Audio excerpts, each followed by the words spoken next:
Assalamualaikum warahmatullahi wabarakatuh. Perkenalkan, nama saya Syahwala Desa Putra dari Fakultas Amik Tridharma Palu. Saya dari jurusan Manajemen Informatika. Di sini saya akan menjelaskan sedikit materi tentang warga negara Indonesia.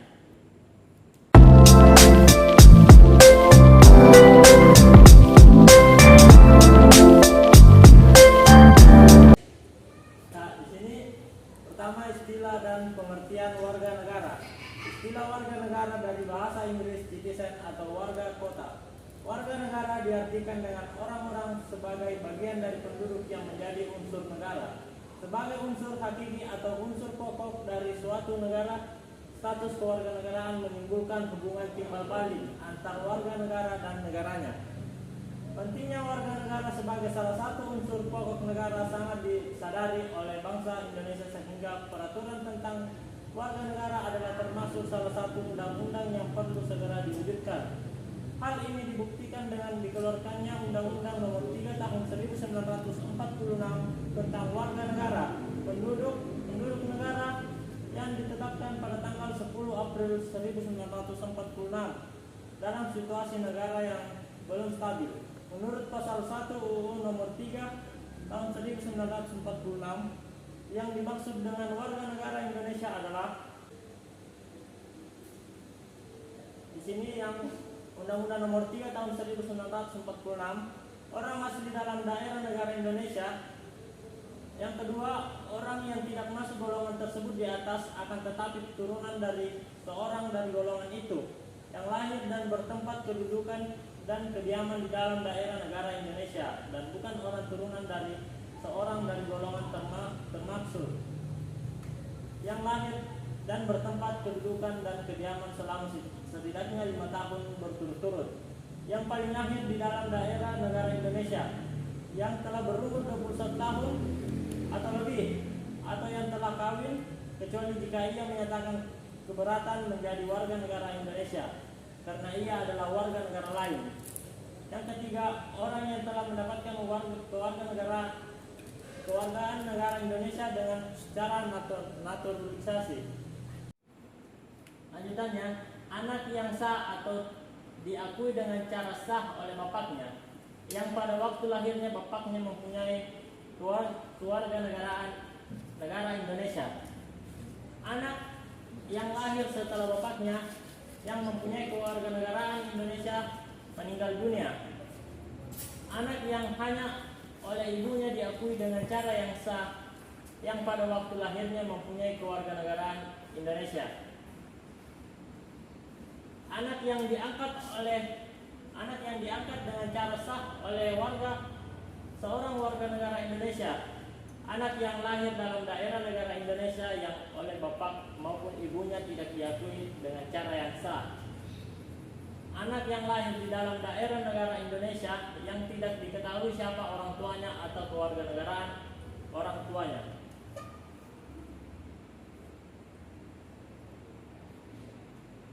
B. Asas kewarganegaraan. 1. Asas kewarganegaraan berdasarkan kelahiran. Di sini ada 2 poin. Yang pertama, ius soli dan ius sanguinius. Ius soli adalah penentuan kewarganegaraan kepada anak yang baru lahir didasarkan pada tempat anak tersebut dilahirkan. Dasar pemikiran ini adalah karena anak lahir di wilayah suatu negara, maka realitas dan logis bila anak yang lahir di negara tempat ia dilahirkan, anak tersebut merupakan bagian yang tidak terpisahkan dari negara itu sendiri. Sehingga anak yang baru lahir itu otomatis menjadi warga negara di negara anak tersebut dilahirkan.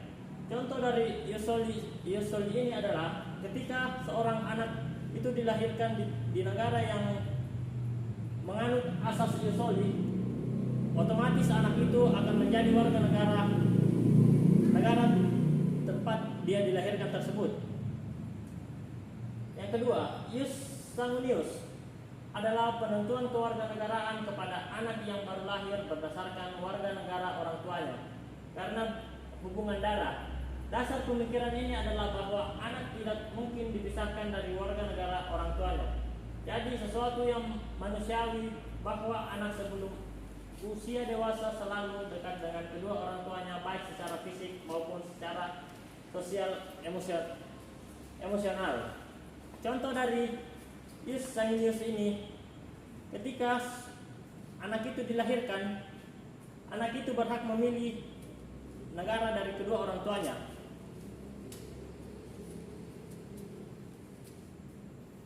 Baik, lanjutan. Dengan perkembangan ilmu dan teknologi yang menjadikan manusia dengan mudah pergi dan pindah dari suatu negara ke negara lain, seperti era globalisasi sekarang, dua asas kelahiran ini ternyata dapat menimbulkan permasalahan kewarganegaraan seperti apatride dan bipatride.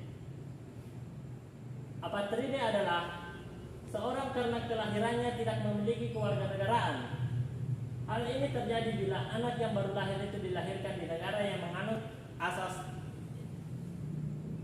Ius Sanguinius, sedangkan kedua orang tuanya menganut asas kelahiran warga negaraan Ius Soli, sehingga anak yang baru lahir tidak memperoleh kewarganegaraan dari negara orang tuanya. Sebaliknya, negara anak tersebut tidak mendapatkan kewarganegaraan di negara ia lahir karena orang tuanya bukan warga negara di mana ia dilahirkan.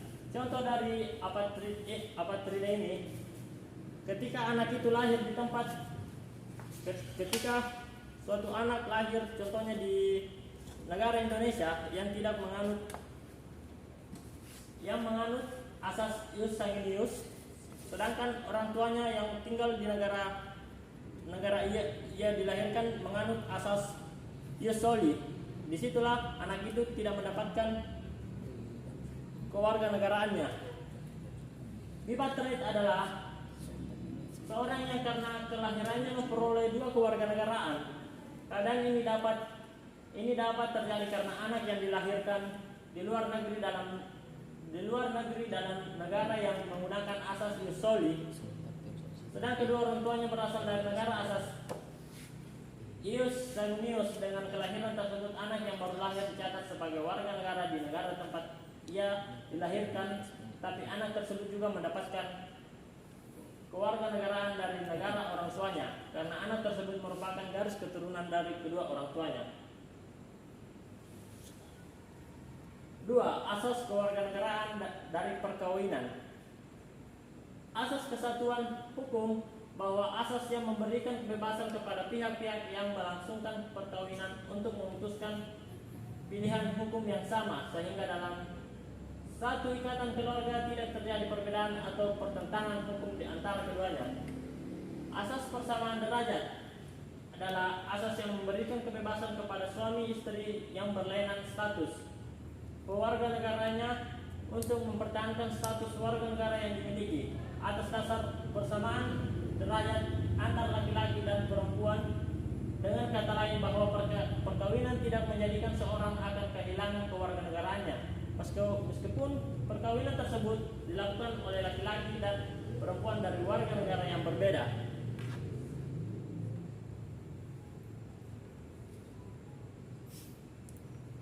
Kewarganegaraan dalam keterkaitannya dengan permasalahan kewarganegaraan, seorang dapat melakukan tindakan aktif yang dikenal sebagai hak seseorang untuk mendapatkan kewarganegaraan. Hak seorang untuk mendapatkan kewarganegaraan dari suatu negara yang dikehendaki dikenal dengan hak opsi. Hak opsi dapat dilakukan seseorang, utamanya bagi yang apatride atau yang dimiliki kewarganegaraan. Untuk hak yang sifatnya berlawanan dengan hak mendapatkan kewarganegaraan adalah hak untuk menolak menjadi warga negara suatu negara yang dikenal dengan hak repudiasi. Hak ini dapat dilakukan oleh seseorang untuk melepaskan salah satu status kewarganegaraan karena seseorang berstatus bipatride atau kewarganegaraan ganda.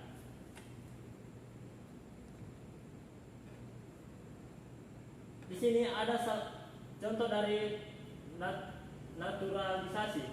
Terbagi ke dalam dua kategori, yaitu naturalisasi biasa dan naturalisasi istimewa. Naturalisasi biasa adalah naturalisasi yang dilaksanakan berdasarkan permohonan secara seorang untuk memperoleh kewarganegaraan negara Indonesia. Naturalisasi istimewa adalah proses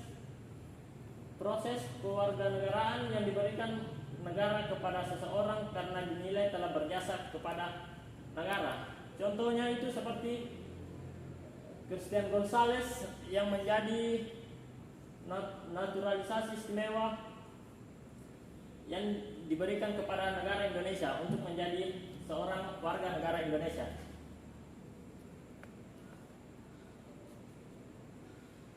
Di sini ada undang-undang nomor 12 tahun 2006 yang ditetapkan hingga saat ini. Yang pertama itu, setiap orang yang berdasarkan peraturan perundangan dan atau berdasarkan perjanjian pemerintah RI dengan negara lain sebelum undang-undang ini berlaku sudah menjadi warga negara Indonesia. Anak yang lahir dari perkawinan yang sah dari ayah dan ibu warga negara Indonesia. Yang ketiga, anak yang lahir dari perkawinan yang sah dari ayah warga negara Indonesia dan ibu warga negara asing. Kelima, anak yang lahir dari perkawinan yang sah dari seorang ibu warga negara Indonesia tetapi ayahnya tidak mempunyai kewarganegaraan atau hukum asal ayahnya tidak memberikan kewarganegaraan pada anak tersebut. Keenam, anak yang lahir di luar perkawinan yang sah dari ibu warga negara Indonesia dan jika ayahnya warga negara asing maka harus disertai pengakuan dari ayahnya. Ketujuh, anak yang lahir dalam tenggang waktu 300 hari setelah ayahnya meninggal dunia dari perkawinan yang sah dan ayahnya warga negara Indonesia. Kedelapan, anak yang lahir di wilayah negara Indonesia yang pada waktu lahirnya tidak jelas status kewarganegaraannya ayah ibunya. Di sini ada cara pengajuan permohonan kewarganegaraan Indonesia.